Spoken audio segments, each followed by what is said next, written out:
ఏం చేస్తాం సార్ వాళ్ళు తల్లిడు మాకు చిన్నేసి పడాడు ఎవరు రేవంత్ రెడ్డి గారు తల్లిడు ఏడో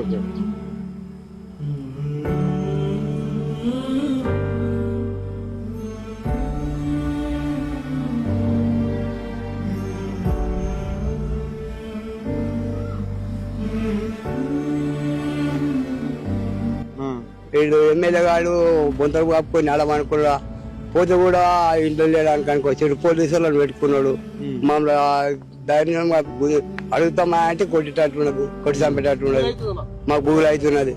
వీడు రేవంత్ రెడ్డి గారు వస్తా అంటాడు ప్రజలను పాలన చేస్తా అంటే ఈడ ఎమ్మెల్యే అంటే ఆడు రాడు ఈడు రాడు మేము కొనాకు మన చంపి కలం ఉన్నది. మరి ఏం చేసాం పరిస్థితి ఇట్లున్నది సార్. నేను 2 బోర్డు వేసుకున్నా నీళ్లు చుట్టుంటే పైప్ లైన్ కలిపిన ట్రాన్స్ఫారం తీసుకున్నా భూమిని అంతా మంచిగా చేసుకున్నావు.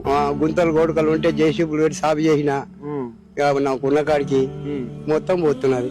ట్రాన్స్ఫారం కూడా అన్ననే పోతే అంత అన్ననే పోతున్నది. ఇక నా 60-70,000 పెట్టుకొని తను తెలుసుకున్నా. ఆ ట్రాన్స్ఫారం నుంచి కూడా 10 మంది బతుకుతారు.